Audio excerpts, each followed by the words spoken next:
Hello दोस्तों, नमस्कार। प्रदीप पांडा बोल रहा हूँ। और आज हम जिस टॉपिक के बारे में बात करेंगे ये एक बहुत ही लेटेस्ट टॉपिक है और गवर्नमेंट के पॉइंट ऑफ व्यू, कंट्री के पॉइंट ऑफ व्यू सबके लिए अच्छा है। और क्योंकि हम अभी जीएसटी के बारे में बात करेंगे और जैसे आप ऑलरेडी न्यूज़पेपर में पढ़ चुके होंगे, कहीं न्यूज़ में देख चुके होंगे कि जो अप्रैल के मंथ में हमारा जो जीएसटी कलेक्शन हुआ है, तो ये आज तक का जब से जीएसटी लॉन्च हुआ है 2017 से, जब से जीएसटी लॉन्च हुआ है जुलाई के मंथ से, सबसे हाईएस्ट कलेक्शन गवर्नमेंट के पास अप्रैल 2023 में आया है। 1,87,000 करोड़ आया हुआ है कलेक्शन। तो इसको देख के गवर्नमेंट बहुत खुश है, क्योंकि गवर्नमेंट का जो जीएसटी का जो कलेक्शन होती है, जीएसटी का जो टैक्स है, ये गवर्नमेंट का जो टोटल टैक्स कलेक्शन होता है उसकी करीब करीब 28% जो है जीएसटी कलेक्शन है। तो जीएसटी कलेक्शन जब से शुरुआत हुआ है ये कंटिन्यूसली एक इंक्रीजिंग ट्रेंड पे जीएसटी कलेक्शन है और ये अभी 1,87,000 करोड़ हुआ है। ये बहुत ही अच्छी खबर है। तो इससे क्या नतीजा निकलता है, तो किसी को भी आप बताएंगे तो ये होगा कि भाई 1,87,000 करोड़ से है तो इकोनॉमी हमारी अच्छी ग्रो कर रही है। बिल्कुल, ये पॉइंट बिल्कुल सही मान सकते हैं कि इकोनॉमी हमारी अच्छी ग्रो कर रही है तभी जीएसटी कलेक्शन आ रहा है। लेकिन एक फैक्टर मैं आपको नॉलेज में इसमें डालना चाहूंगा कि जीएसटी कलेक्शन जो है अप्रैल 2022 में भी बहुत हाईएस्ट आया था। उस टाइम के हाईएस्ट बना गया था। उस टाइम 1,67,000 करोड़ का आया था। तो करीब करीब हमारा 12% करीब ग्रोथ अभी पिछले साल से हमने लिए हैं। तो अप्रैल के मंथ में, क्योंकि वो मार्च के मंथ का कलेक्शन होता है, तो ट्रेडिशनली अप्रैल के मंथ में कलेक्शन सबसे हाईएस्ट होता है, अच्छा होता है कलेक्शन, क्योंकि ईयर एंड का जो सेल होती है उसमें एक उसका इम्पैक्ट आता है। पहला इम्पैक्ट ये है। और 1,87,000 करोड़ जो हुआ है ये बहुत अच्छी खबर है, खुशी की खबर है, क्योंकि गवर्नमेंट ने कोई ज़्यादा टैक्स रेट में कोई बदलाव किया नहीं है। उसके बावजूद भी गवर्नमेंट की कलेक्शन बढ़ते जा रहा है। इसमें एक बहुत छुपा हुआ फैक्टर है जो मैं आपके नॉलेज में डालना चाहता हूँ।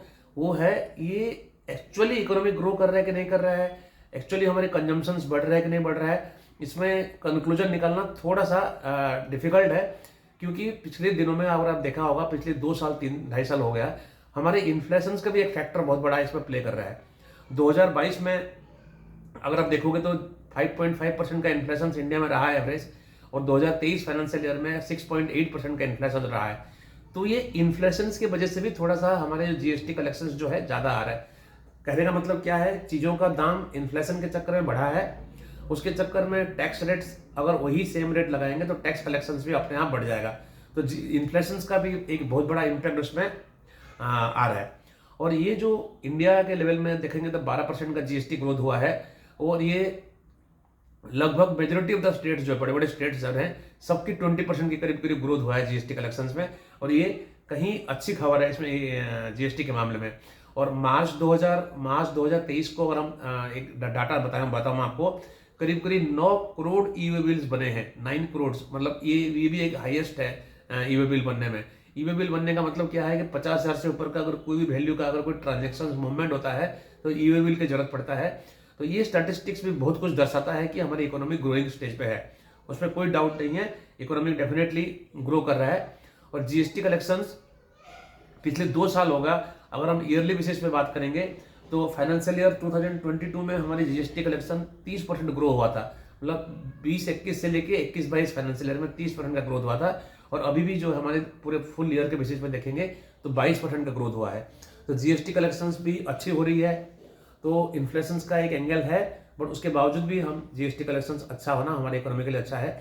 और भी कुछ फैक्टर्स मैं आपको बताऊं, क्योंकि इससे हमें खुशी होना इसलिए होना चाहिए, चाहे इंटरनेशनल सिनेरियो में अमेरिका में बैंकिंग क्राइसिस वगैरह चल रहा है, सब कुछ चल रहा है, लेकिन डोमेस्टिकली जो हमारा आंकड़े जो आ रहे हैं वो काफ़ी अच्छे आंकड़े आ रहे हैं। और जीएसटी का डाटा तो आया ही आया है, उसके बाद भी कुछ स्टैटिस्टिक्स और है। जैसे अप्रैल मंथ का हमारा एक पीएमआई इंडेक्स होता है, परचेज मैनेजर इंडेक्स होता है, वो उस इंडेक्स पे भी एक ऑल टाइम हाई में गया हुआ 57.2 का उसमें जो है हमारा दिखाया हुआ है पीएमआई इंडेक्स जो है। और ये कंटिन्यूसली पिछले 4 महीने से, पिछले 4 मंथ्स का हाईएस्ट है ये जो पीएमआई इंडेक्स आ रहा है। दूसरी एक चीज़ भी है कि जो हमारी ऑटोमोबाइल सेल्स जो है, ऑटोमोबाइल सेल्स भी ये 3,31,000 कार जो है डिस्पैच हुआ है अप्रैल के मंथ में। और इसमें भी करीब करीब हमारा मोटा मोटा 13% करीब ग्रोथ चल रहा है जो ऑटोमोबाइल सेल्स के ऊपर। फ्यूल कंजम्पशंस भी बहुत ज़्यादा बढ़ रहा है, चाहे डीजल कंजम्पशंस लो, करीब 6.7% का ग्रोथ है। जेट फ्यूल में करीब करीब 15% का ग्रोथ है। पेट्रोल में करीब करीब 3-4% का ग्रोथ चल रहा है। ये भी एक बहुत बड़ा फैक्टर है जो कि दर्शाता है कि हमारी इकोनॉमी एक रिवाइविंग कंडीशंस में है। कोल प्रोडक्शंस में अगर देखोगे तो कोल प्रोडक्शन में भी करीब करीब हमारा 8.7% का ग्रोथ हुआ है, और अप्रैल के मंथ में 73 मिलियन टन का कोल प्रोडक्शन हुआ है, जो कि एक बहुत बड़ा अचीवमेंट है कोल को देखते हुए। और ये सारे फिगर्स जो है इंडिकेट कर रहा है कि हमारी इकोनॉमी एक रिवाइविंग मोड पे आ गया है। बट हमारी जो बैंकिंग इंडस्ट्री भी है उसमें भी क्रेडिट ग्रोथ बहुत अच्छी हो रही है, करीब करीब 16% 17% का क्रेडिट ग्रोथ हो रही है। कुछ बैंक्स तो अच्छे बैंक जो है 20% 22% क्रेडिट ग्रोथ भी कर रहे हैं। क्रेडिट ग्रोथ का मतलब क्या है कि जो लोन देने में हिचकिचाहट हो रहा था बैंक को, और जो कॉर्पोरेट जो लोन लेने में हिचकिचाहट कर रहे थे कि भैया आगे हम एक्सपेंशन करेंगे नहीं करेंगे, उसमें वो हिचकिचाहट थोड़ा सा खत्म होने वाला शुरू हो गया है, और तभी बैंकों से क्रेडिट ग्रोथ हो रही है उसमें से। तो ये सारे फैक्टर्स जो है ये दिखाता है कि हमारी इकोनॉमी का कंडीशन अच्छी है।